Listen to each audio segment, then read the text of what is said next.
Hey there, Bootstrappers. This is Ryan Nickel coming at you with another day in the life of a Bootstrap Real Estate Investor. All right, episode number 137. Man, learn to trust yourself. That's probably the biggest challenge that I face on a daily basis, is learning to trust myself. Now, I've talked on here before about trusting my gut, but just trusting yourself. And let me give you an example. So I have a tenant who has not paid rent this month. And I contacted her, said, hey, what's the deal? She's like, hey, I lost my benefits. You know, she recently lost her husband.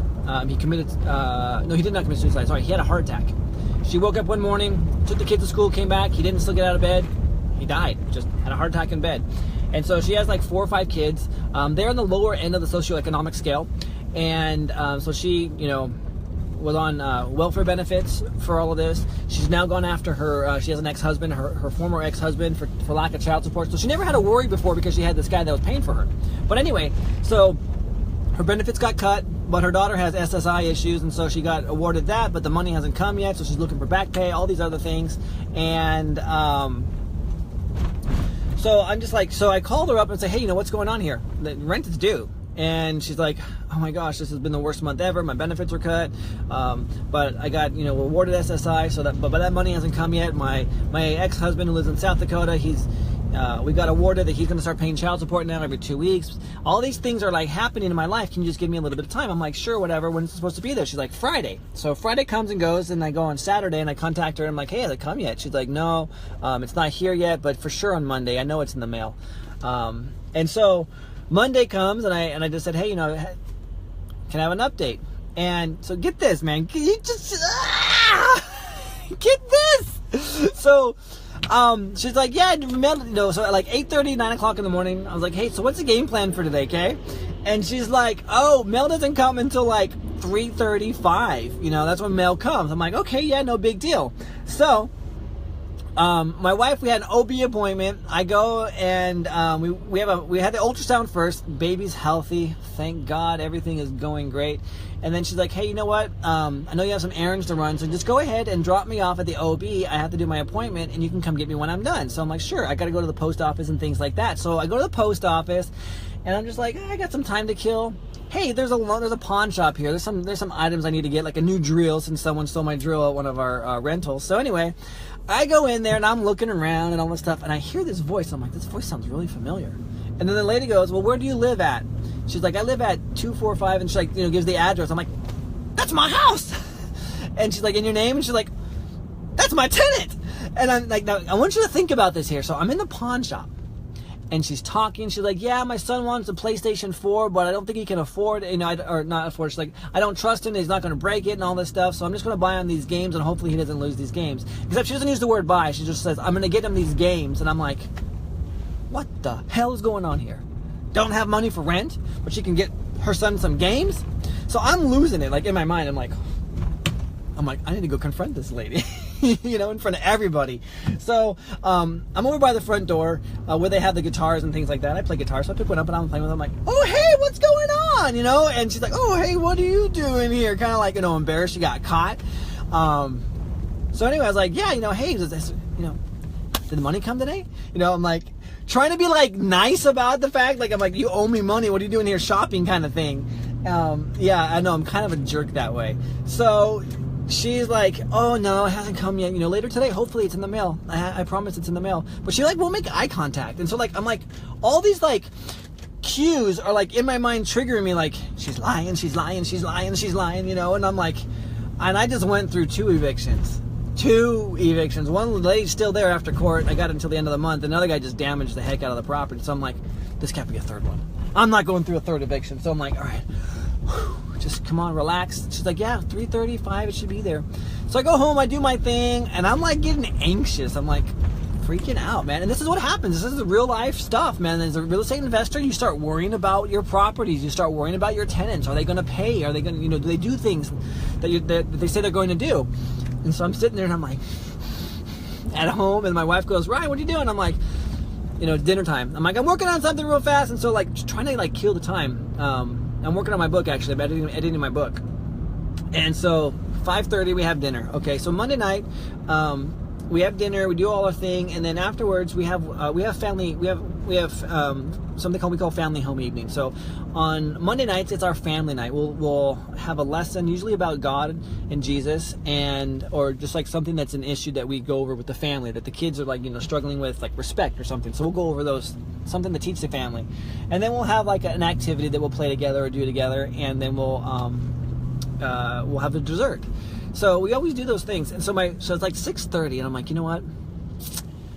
She never called me, tell me that the check didn't come, kind of thing. So I go to my wife, and I'm like, you know what? I gotta go post a 3-day pay or quit. She's like, what? I'm like, yeah, you know what? She never paid, and she never called and told me and all this stuff. So, and she's like, but it's it's family night. I'm like, I know it's family night, but this is work, and I have to do it. But now here it is. Early in the morning, I was thinking to myself, like, I just got to trust. I just got to trust myself. And what I had felt myself was to give her time, just to give her time. And so here we are at 6:30, and I'm like typing out my thing, get my 3-day notice all ready to go. And I have it in the hand, and I go to my wife. I'm like, I'm sorry I can't be here for family night, but this is work. She's like, I understand. I'm like, I really want to be here though. She's like, I understand. Go get it done. So I'm like, I'll be gone maybe 20 minutes at the most, and then we're gonna have family night kind of thing. And as I'm walking out, I'm feeling like, Ryan, just trust this gal, that she's telling you the truth, kind of thing. And I'm like, 6:30 here. I'm that's it. We're going. So I go over to her house, and I'm like, oh hey, what's going on? I had texted her, let her know I was coming. I was going to pay the note. I'm like, are you home? I want to serve you this 3-day notice. Or should I leave it on the door? She's like, no, I'm home. So I go home, and she's like, but the check's in the mail. I'm like, well, the 3-day notice is going to give you till the end of Friday. If not, then guess what? And we have a very strict contract, because these are specific properties where we can actually do an ejection. I've yet to actually do an injection. I had to do evictions instead. But anyway, I'm trying to get, she's under the assumption that if it's not done, we call the sheriff, and she's getting thrown to the curb, kind of thing. So she's like, please don't throw me and my family out. I promise you the money's in the mail, kind of thing. Anyway, so I go there, and we're chatting and stuff like that. She's like, I'm like, hey, did it come? She's like, no, the mail hasn't come yet. And I'm like, it's 6:45 at night. The mail hasn't come yet? Come on, who are you kidding? And so I go, and then I'm like, you know what? That's it. Forget it. I'm like, what were you doing at the pawn shop? She's like, oh, well, yeah, they gave me these vouchers, for my son. They gave me these vouchers to give him to go buy some games, and the pawn shop accepts these vouchers from the county. And I'm like, all right, I'm not gonna go there. I don't want to accuse her of lying and stuff like that. But I'm leery. I'm really, really leery at this point. So anyway, I do these pleasantries, whatever. Her kid gets in my car.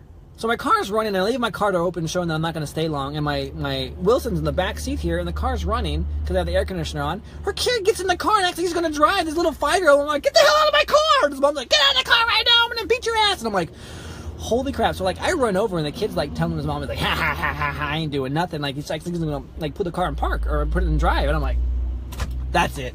I'm losing it here. So I go over there, I'm like, get out of my car right now. And he jumps out of the car, and I'm like, I'll see you later. You know what? I'll see you by Friday, kind of thing. And I'm kind of mad. And she's like, okay, and she's apologetic. She's like, I'm so sorry. She was nice the whole entire flight. She's like, I'm sorry. I know it's in the mail. They told me it was, and all this stuff. And I'm like, yeah. And I said a parting comment. I'm like, yeah, this is your ex-husband who hasn't paid you in so many months, and you had to go to court to get him to pay. Right. Get in the car. I don't peel out, but I take off. As I am driving away, guess who's coming down the street? The freaking postman! He's walking down the road. I saw his car way down the road. He's walking. 5 minutes later, I get a text. Check came. I'm like, what the hell? All I had to do was just listen to myself. Just trust myself. And I'm like, this is ridiculous. And I get home and I tell my wife, I'm like, you won't believe what just happened. She's like, what? I'm like, the postman just showed up. I was leaving, the postman shows up, and guess what he had? Her check. And she's like, what's wrong with you? Kind of thing. So what? I'm like, no, you don't get it, Christina. I knew in my gut that I needed to trust her and trust myself and trust this entire process, and I failed. I failed miserably. I just kept going. And she goes, you're not digging ditches, are you? I'm like, I'm not digging ditches, and I'm not buying blankets. Now, for those of you who don't know what that means, there's a book out there called The Game of Life by Florence Scovel Shinn. And Florence, she equates it to a book, I think it's in Kings, but there's these dudes, I think they are kings actually, and they go to the prophet Elisha, and they say, hey, you know what, there's been no water, we need some water kind of thing, and he goes, go out there and dig 7 ditches, and the Lord will fill them up, and there's like no clouds in like sight. And so their faith was that they had to go out there and dig the ditches. And so sometimes when I don't have enough faith in things that I know that are right, my wife goes, you're not digging any ditches. Same thing goes in Florence's book. She talks about a woman after she shares that parable or that story from the Bible. She shares a story about a woman that she knows, that she was, the lease in her apartment complex did not get renewed because the owner was selling the building, and they had an apartment shortage, and all of her friends were telling her, like, look, you need to go get a storage unit and to put all your furniture in there, and it's so sad, we feel bad for you, but there's no hope for you, kind of thing. And she says, no, I will get an apartment. She's like, it's crazy. There's waiting lists 200 people long, which it was the case. And she's like, no, I will get an apartment. In fact, I will show my faith so much that I'm going to get an apartment. I'm going to go buy blankets for the new bed that I'm going to be putting into my apartment. So she goes out and she buys blankets. And guess what? She beat everybody else that was in front of her on the application list, and she got into the apartments. And so whenever like this happens, my wife, she tells me, you know, she's like, are you digging ditches? And I'm like, no, I'm not digging ditches. She's like, are you buying blankets? And I'm like, I'm not buying blankets. And that's what I needed to do. So in this case, with this particular tenant, you know, I'm not digging ditches and I'm not buying blankets. But what I needed to do was just to go ahead and just say, okay, you know what? I'm just going to sleep on this one more time, one more night. Just trust that process. And if I would have waited, so it took me about 10 minutes to get over there. I left, you know, if I would have waited a half an hour, I would have got my response. Hey, the check came, blah, blah, blah. Just half an hour. You know, how close was I to actually getting the result that I wanted? But I had to go and I had to like just nothing came of it. I mean, she's in a class this morning. We're gonna go meet at 1 o'clock, and I'm gonna get paid. Nothing changed that fact, but what changed is that I didn't trust myself. And there are deals out there where I feel this intuition, this guidance, there's something to go out and to do, like to contact a certain person, and I don't do it. And that's what costs me deals. And that's what costs you deals, is because you're not listening to yourself and you're not trusting yourself. And I'm the biggest culprit of this whole entire thing, is that I'm not trusting myself in this process. When I get the urge or the idea, like, hey, go contact that guy, go talk to this person. Like I mentioned over the weekend, my wife goes, go contact that person on Facebook and see if she knows who this guy is.